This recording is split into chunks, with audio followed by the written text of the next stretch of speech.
Olá, hoje a gente vai mergulhar num material bem particular, um documento oficial do Ministério Revolução Bíblica.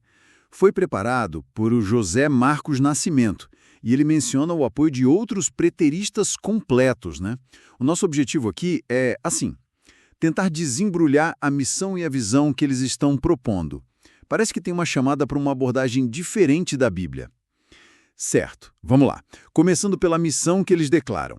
O documento fala em despertar consciências e também em libertar as pessoas de certas tradições religiosas que eles veem como aprisionadoras.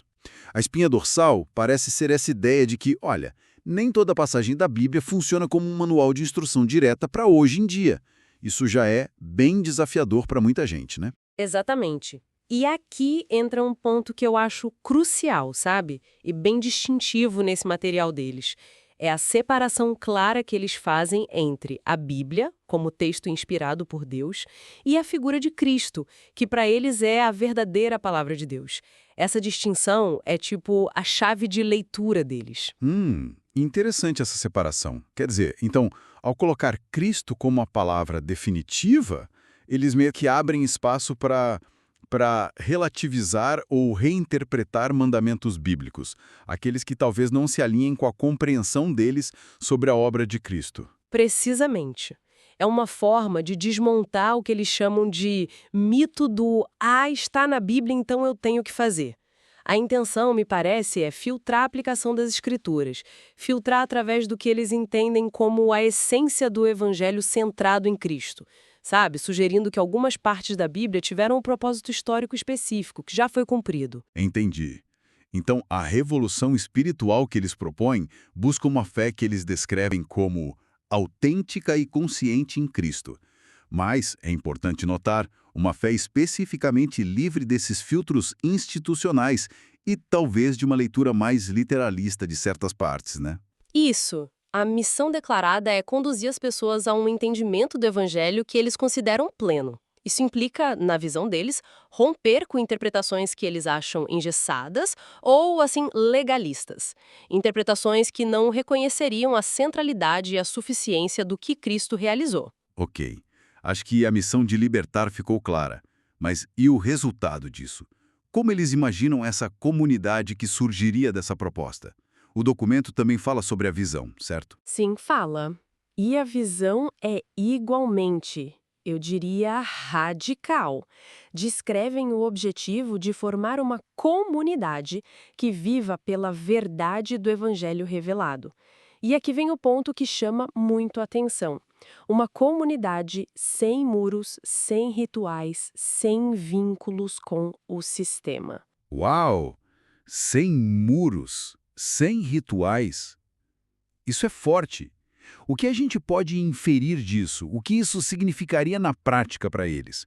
Seria algo como desencorajar templos físicos, talvez liturgias muito padronizadas, ou até estruturas formais de liderança, de membresia? É o que parece sugerir, sim. Se a gente conectar isso ao quadro maior, a visão aponta para uma comunidade de fé que se organiza de forma mais orgânica, talvez, baseada na liberdade em Cristo e na orientação direta do Espírito Santo.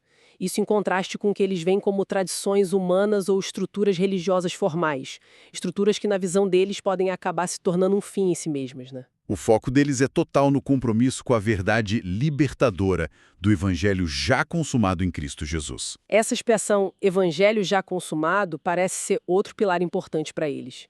E eles se identificam como preteristas completos. Como essa linha teológica específica se conecta com todo o resto que a gente falou? Essa conexão é fundamental para a gente entender a base da argumentação deles, viu? O preterismo completo, explicando de forma geral, é aquela visão de que as profecias bíblicas sobre o fim dos tempos, especialmente as do Novo Testamento, como as de Mateus 24 ou do Apocalipse, já se cumpriram integralmente no passado. Cumpriram quando exatamente? Tem um evento específico que eles apontam? Frequentemente, sim. Eles associam esse complemento à destruição de Jerusalém e do templo lá no ano 70 depois de Cristo. Para os preteristas completos, aquele evento marcou o fim da antiga aliança e o estabelecimento pleno da nova aliança em Cristo. Foi um divisor de águas. Entendi. E como isso então impacta a leitura da Bíblia para eles hoje?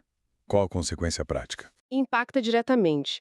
Porque se as profecias apocalípticas já ocorreram, então muitas das instruções e avisos ligadas a elas não são mais para o nosso futuro, entende? São história passada.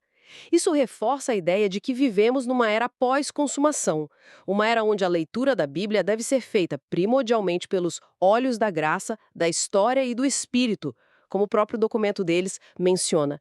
E isso permite que eles argumentem que certas leis ou práticas, talvez ligadas à antiga aliança ou àquele período de transição, não são mais normativas da mesma forma hoje. Faz todo sentido a conexão agora. Então, para a gente amarrar tudo, o Ministério Revolução Bíblica propõe uma reavaliação bem profunda da relação do fiel com as Escrituras. A ideia central é priorizar Cristo com a palavra final e buscar uma interpretação informada por essa visão preterista completa que eles acreditam ser libertadora das amarras de tradições literais e das estruturas institucionais. Exato.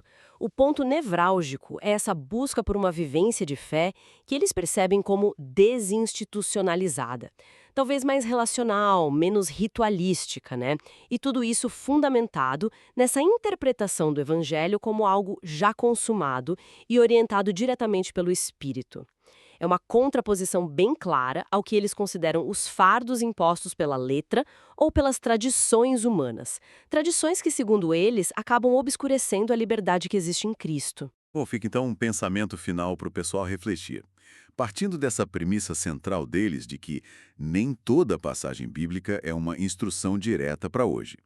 Como essa ideia poderia, por um lado, ressoar com certos anseios contemporâneos por autenticidade, por liberdade, e, por outro lado, como ela poderia desafiar concepções mais tradicionais sobre a autoridade e a aplicabilidade universal das Escrituras em diferentes comunidades de fé.